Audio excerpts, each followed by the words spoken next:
Is he ready to be the starting quarterback of the Philadelphia Eagles this year in your mind? I think he is. I definitely think he's more than a top 40 quarterback. That's a whole nother situation when it comes to it. But I look at some of the things that he's been able to do, like when he played on the field. I mean, everybody knows about his athletic ability. Everybody knows about he's a run. He developed. He went a long way in his development from when he first came into camp into when he played against he's inserted against the Packers. He played against Saints and so forth and so on. I think his intermediate game and his short passing game, I think there's a lot to be said there. He has to improve on the long ball. But I wrote about this morning. I think that it actually improves too because the Eagles will focus more on the run, so it opens up a lot more windows, a lot more things open for them.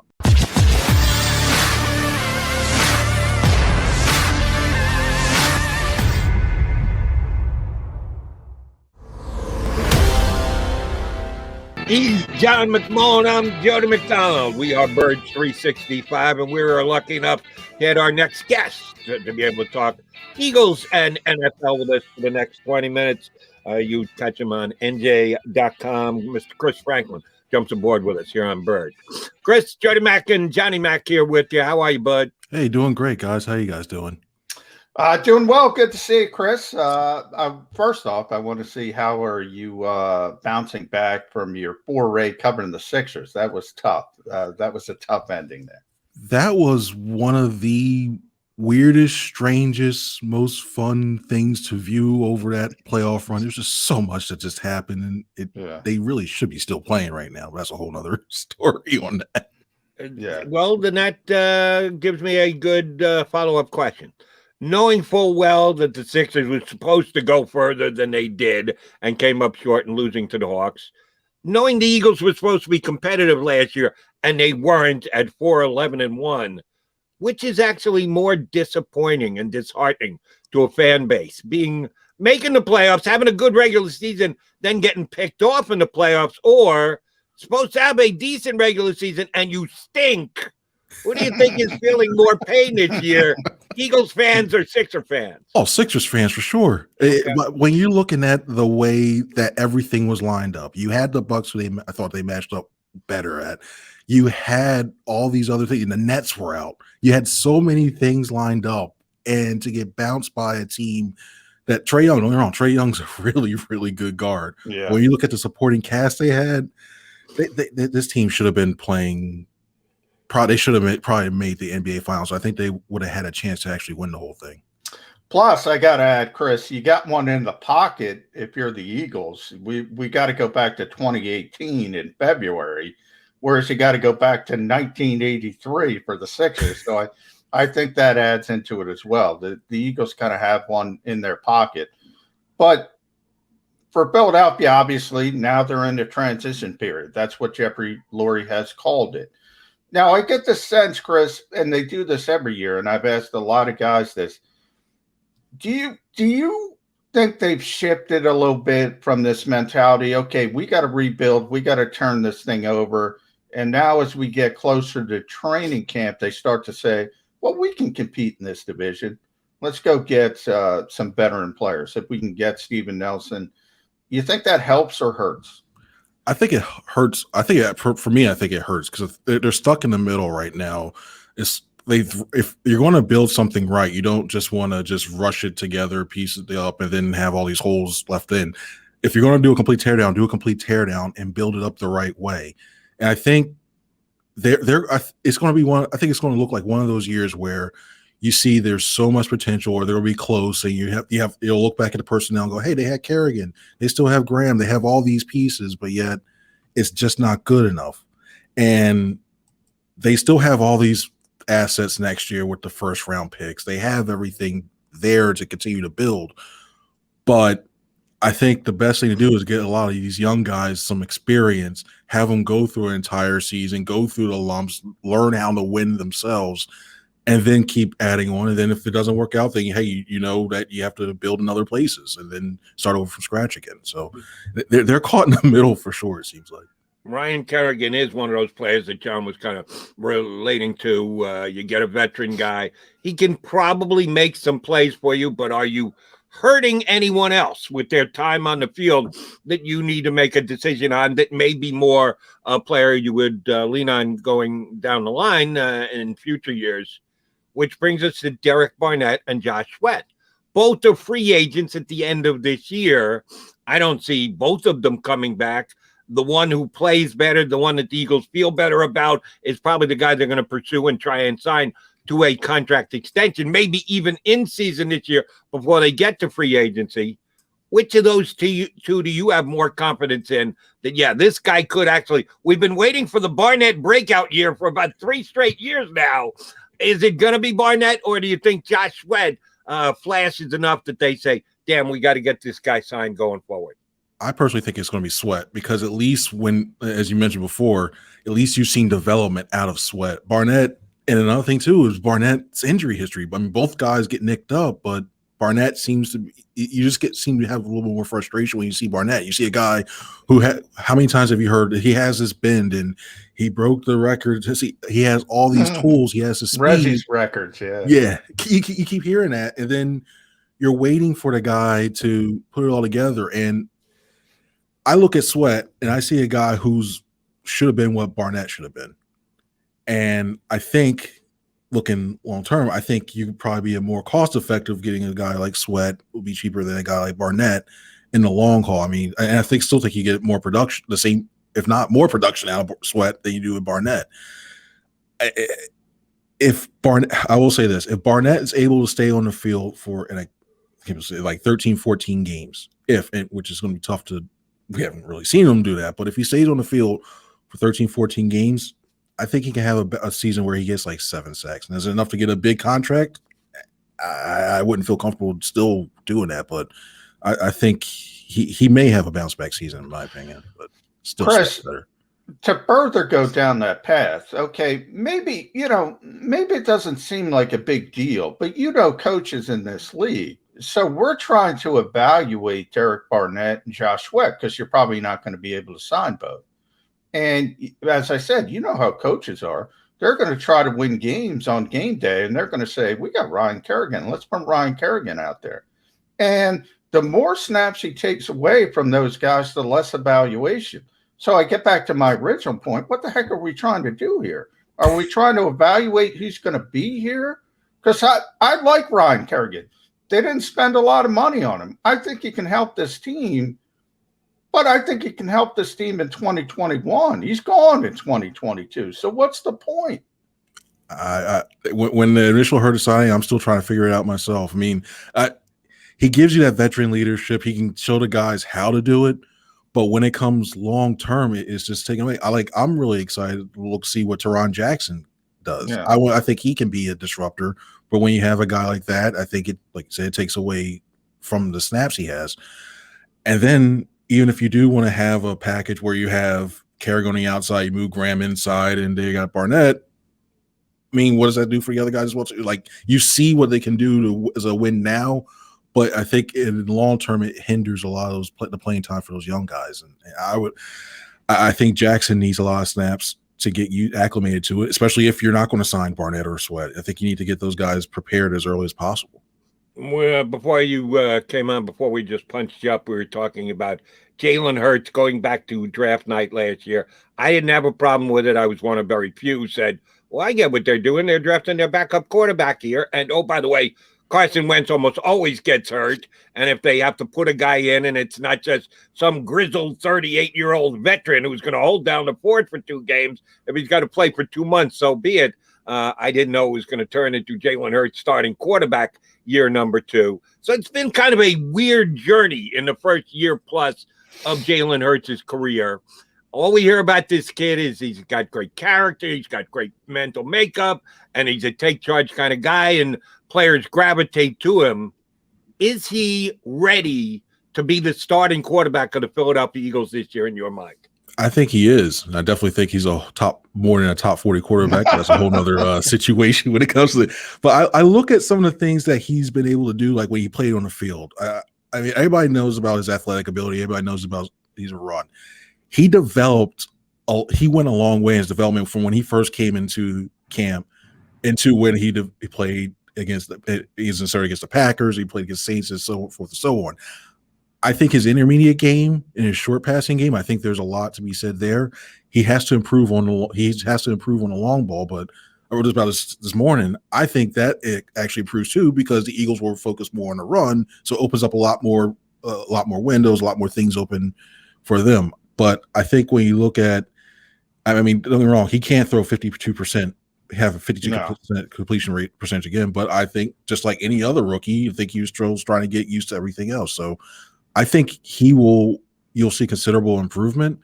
And I think that he's going to open up this offense not only in the run game, but also the passing game. And I think he'll have success. All right, Chris, I'm gonna give Jody a present here by giving you a hypothetical question because Jody loves the hypothetical. Love the hypothetical. So I'm gonna go this route. Jalen Hurts, not a lot is expected from this team nationally. We've seen the numbers over 6.5. Nobody thinks this team's going to be any good. So Jalen Hurts plays well, and the Eagles are better than people expect. But they win 8 games. They're obviously not ready to be a championship contender. And all of a sudden, down in Houston, down in South Texas, legal allegations are cleared up. You mentioned the Eagles have all the draft capital. They'll have all the money they need. Deshaun Watson's free and clear. He's not playing for the Houston Texans. Somebody's going to go get him. Are the Eagles getting Deshaun Watson even after Jalen Hurts plays well? Personally, I wouldn't, because I think you still have him on a rookie deal, and then you just get him the pieces that he needs to further develop him. But I think the way Howie Roseman thinks and the way that this team has done in the past, I think they'll throw everything in the kitchen sink in order to try to get him. But in a situation like that, it's hard to find young talent, especially homegrown talent. And being that we've seen this team in the past when it comes to their cap situation, and how much and how much success you have before you sign that quarterback to a big contract, you have so many more assets. I think you open yourself, instead of having, okay, you're setting yourself up, you're setting your cap run for it to be blocked up for the next 3-4 years. You give yourself 2 years to really bring in some top tier talent to put around him, not only on offense, but also help that defense as well, too, because there's still issues on that other side of the thing. Yeah. So Watson would be Watson's a very dynamic quarterback, and I just he adds a lot. You got the Pro Bowls, but if you have a young quarterback yourself, still on a rookie deal, you can do so much. And in that situation, if I'm sitting in a GM, which I think for a lot of people that's probably a good thing, I'm not sitting in a GM spot, I probably would stay away from that and stick with Hurts. Now I'll answer the hypothetical too. I know you asked it of Chris, but I'll give you an answer. I'll play Howie Roseman.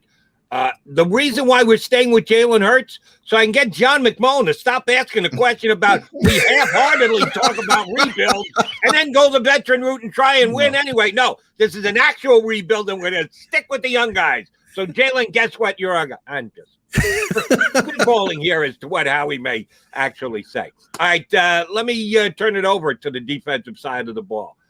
We don't know what Jonathan Gannon is yet. He's talked a pretty good game. You guys had access to him. I like the answers that he gave. You got a chance to see some of the stuff that they did on the field, only that was limited during the non-mandatory workouts that the Eagles were in. But we also know about his hits philosophy and the way he thinks defense is going to be played. Can you actually teach that, Chris? Can you?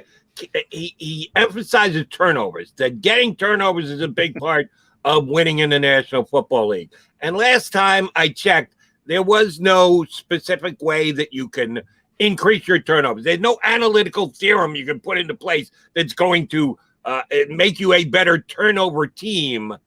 How is Gannon going to be able to implement that to see it happen, not only with the talent that he has here, but just overall in the NFL, making turnovers happen? I don't know how you do that. Pressure. Lots. Wow, that's more than one word, but lots and lots of pressure when it comes to that. I mean, when you see those linebackers up near the line of scrimmage, and you see the potential blitzes that could be used, and especially if coming from the old Minnesota way of double A gap blitz, Mike Zimmer way of double A gap blitz, you're faking that, and you're quarterback, and you see two linebackers coming straight at you, and you start kind of going, oh, I don't know which way it's going. And, oh, wait, they drop back and you just have a corner coming on the outside. That type of philosophy really drives havoc on a quarterback. And when you have to speed up the clock, you put the offenses in more of a situation where they can potentially throw the ball away, turn them over. So I think the pressure is going to be what helps them get toward the turnovers, but you have to have the guys in the right position. You have to have the right personnel to get you in that right thing. And I think you have Slay. When you have Slay, I think he can do well. There's still that other question mark when it comes to Avonte Maddox. If they find another cornerback and move Maddox back inside, I got no problem with that at all because I think he does well in there. So they'll get the pressure, but it's still going to become dependent on that personnel they have. By the way, I love that Jody brought up the hits philosophy because I like Jonathan Gannon, but come on, hustle. It's a hustle, intensity, takeaways, and I think smarts or football IQ, whatever. Yeah. Okay. Thanks, Jonathan. Yeah. Every defensive coordinator doesn't want to take the football away. The point is, you mentioned those double A gaps, Chris. Well, Mike Zimmer had Anthony Barr and Eric Kendricks. And oh, by the way, when you talk about bailing out and blitzing the corner, yeah, with Xavier Rhodes and Trey Waynes and Mackenzie Alexander, all these first and second round picks. Who the heck is Jonathan Gannon doing that with? Alex Singleton and Eric Wilson? And maybe they signed Steven Nelson? I mean, to run that philosophy, you got to have big-time players. And I think it's also they're going to have to rely more of a team concept as well, to a team defensive concept, because a lot of these times when you go one-on-one, I think Singleton, I don't think he's a one-hit wonder. I think Wilson can be okay. I'm more worried about the back end, that third level of the defense. The second level, I think the defensive line is going to be able to shield a little bit more and keep those linebackers clean so they can still do the things they want to. It's once you get back towards the back end, that's where I think there's going to be a lot more worries. I think you have a lot of speed and athleticism in the linebacker. It's still not the way the linebackers you remember from like the late 80s, 90s of the Eagles, but they're still athletic enough to get from sideline to sideline. No problem with that. And if the defensive line does what they're supposed to, play their gaps, play sound defensive team ball up front, they'll be fine. It's when they get back to that back end, that secondary. Ooh, I mean, you still have McLeod. Still, you got questions about his knee, if he's going to be okay. Kayvon Wallace is still a young guy to develop. You got so many pieces. There's so many question marks back there. That's where you start to really. That's where all my questions are on that defense, is the secondary. Let me follow up on that with both you guys. As a matter of fact, Johnny just threw out a hypothetical, so I could hop in. I need your answer, Chris, and then John as well. Our buddy Jimmy Kempsky, we had him on yesterday. You guys, compatriots, on the beat. He didn't tell us he was going to do a column for today's paper about breakout stars. We just had fun with his dumpster fire series when we had him on. But he had 5 potential breakout stars for the Eagles this year. Both Jalen's, Hurts, and Rager. Mailata, Quez Watkins, Andre Dillard. His 5 potential breakout stars. What do all of these guys have in common? They play on the same side of the ball. 5 offensive players. Nary 1 defensive player to be found on his potential breakout stars. So I'll ask you guys to, maybe it's reach. Give me a defensive guy who you can at least put off the flank of these 5 guys. I'm not saying Jimmy's wrong. Actually, I think he's pretty right. I don't know if I would put a defensive guy ahead of any of those 5, but it is pretty sad that it's 5 on one side, 0 on the other. Force feed me a defensive guy that I can get excited about and call a potential breakout star. Well, I know he's a defensive lineman and defensive tackle, but it's not like the most attractive pick. But I think Milton Williams. I really believe that he can be a guy who can be dynamic, especially on that second unit. When you have it's the strength this guy has, and everybody shows the spider charts and everything else, but his pure strength on the inside, that could potentially bully a guard or a center from there and push that pocket back into quarterbacks. And then if you have Kerrigan playing that second unit and you have Sweat playing that second unit coming off the edge, I think that really adds it. And everybody forgets Hassan Ridgeway. Hassan Ridgeway is a good defensive tackle for what he is. So Milton Williams has the potential to really be a very good defensive tackle, not only against the run, but I think his power can basically adjust him in the pass game, the pass rush as well too. Yeah, that's a good one, Chris. I'm going to go with Vontae Maddox for two reasons. One, I think this coaching staff is going to be smart enough to keep him in the slot. They're going to find somebody, whether it's Mike JAKIB or Steven Nelson or somebody to play outside, Zach McPherson. So I think they're going to keep him inside, excuse me. And second reason, he's in his contract year. So he's got a lot of impetus to play well, so to speak, to get that second deal, whether it's going to be here or somewhere else. So I do think Avante is going to be a little bit better than people expect. But I do want to talk about the cornerback position as a whole, Chris. I mean, are you of the mindset that whether it's Steven Nelson or somebody else, or it's a trade in August, they got to do something. They got to get an outside corner somewhere. And if they're going to subscribe to the philosophy of a win now, Nelson has to be their guy. He has to target. I think he's more suited for that zone scheme that they have, that they plan on having. I know people are saying, Richard Sherman's out there too. I think he stays more out west on the West Coast. Yeah. I don't think he would come to Philadelphia, because otherwise you're looking at Michael JAKIB being the corner, and I think he'll. Personally, I don't think he's to me, he's not on the level of a Steven Nelson yet. I think he could play a lot better than he did. I mean, that Dallas game he had where it was a rough game, give like 170 some yards up. That was rough, and corners have bad games. I don't think that's who he is as a corner overall. I don't think he's a 2 right now, but I think he can be all right with it. But if they're going to subscribe to that win now, Nelson has to be the guy. I mean, he's the veteran, and especially in this division where you have Terry McLaurin, Amari Cooper, CeeDee Lamb, all these guys, they have to do something, because teams are probably looking at the secondary right now, just licking their chops. It's just bad. And understandably, people are making a big deal about the other cornerback slot because it deserves to be questioned, because we don't know what they're going to have there. Kind of flying under the radar for me is the safety position, because we're all assuming that Rodney McLeod is going to come back at some point. Well, when is some point? Week 1, week 4, week 8, week 12. That's a big difference. And if he's not ready to go early in the season, then they're going to be force feeding someone in as starting safety. Maybe a Marcus Epps, who John and I have fun with, because we both kind of like. Love him. Epsy is a guy who, I'm a little optimistic for, probably unfounded, but they're going to be untested at the other safety position as well. If McLeod isn't ready to start the season, should we be zeroing in on that as much as we are the other cornerback position, or do we just have faith that Rodney McLeod is going to be able to get, if not back right at the beginning of the season, early enough in the year that it isn't the end to the Eagles season because they went shorthanded at safety?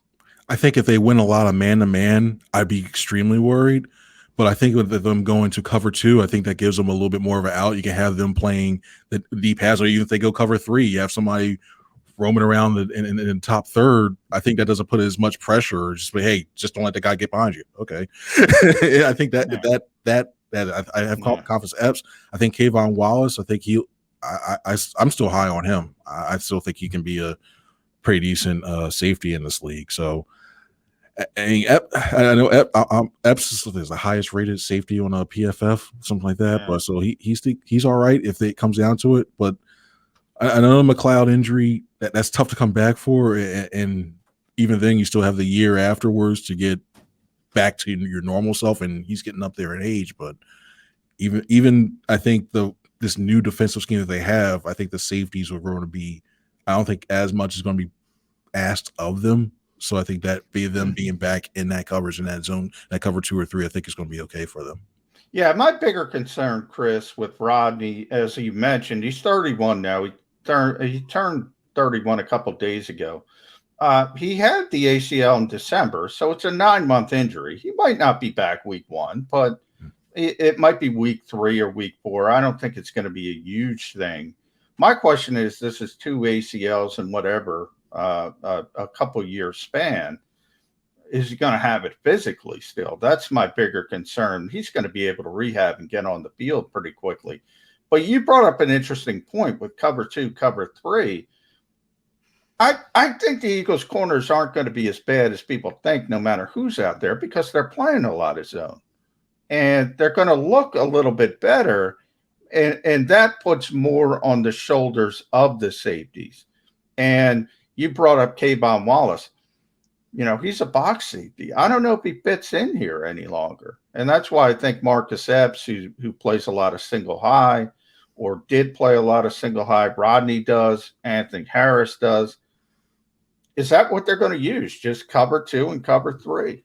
I would. And give that to Kayvon as well. I think you use him against your the tight ends, opposing tight ends. I think he'll do well with that part. And I think you use the cover 2 and cover 3 to help everybody else. I think it's a simple. Well, NFL defenses aren't just like, hey, everybody can run it. There's a lot of nuances and stuff like that. But I think it's one of those things where it's going to be simpler than what, say, a Jim Schwartz defense was, because even Schwartz used to say for his systems, safeties and linebackers were the toughest things to learn. So I think the cornerbacks. The cornerbacks, when it comes to the cover 2, it's not as much as asked of them, because you have that help on the backside. You just say, hey, keep everything in front of you, cover, curl flat, whatever, what have you. But I think when you look overall, I think the safeties will be okay. I think, but Rodney is going to be a long term. I'm worried about Rodney long term, but I think he'll be all right. Yeah, fans, real quick, Chris. Fans, I think, are in for a rude awakening if they thought Jim Schwartz was simple. Get ready to get simpler. Let me go down the hypothetical road as well. It's July. It's second day of camp. Okay, if camp's going to open on the 27th, the 28th, let's say. Which one of you two guys is going to be the first one to ask Nick Sirianni? And Zach Ertz is not here. Why, Coach? Zach Ertz is still on the run, but he's not here. Why, Coach? And how has Dallas got it? And Nick Sirianni's been pretty good. He has not gotten annoyed with any. Hasn't pulled a Doc Rivers getting annoyed with members of the media for asking questions he doesn't like. Will Nick Sirianni be already tired of you guys asking the Zach Ertz question by day 2 of camp, when Howie Roseman still hasn't gotten what he wants in trade for Zach Ertz? I think he's going to put it off really nicely. I think he's going to try. I can see right now. He'll go, you know what? Zach's a very important guy, but you know what? Jack Stoll's out there working his butt off. I'm telling you, right? He'll do that, and he's working his butt off, and he's competing. And so I think if it lingers on, they have to do something with Ertz, because it's going to wind up being a distraction week 2 weeks in. And I know they're trying to get whatever they can. They're trying to get the best pick they can or player they can for a guy like Ertz, but they have to do something, because if the longer this goes in, I think he would get tired about a weekend. It's going to, because the question is going to keep coming up. I think about a weekend, that's where it goes, hey guys, I've asked for this enough times. Just something else from there. Yeah.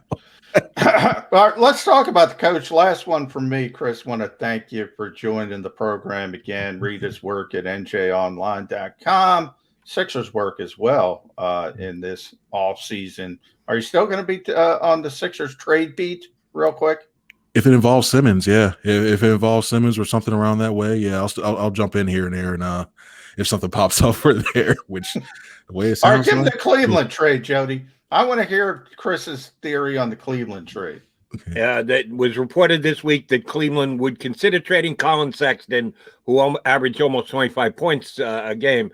They might not want to go max money. He's on the last year of his rookie deal.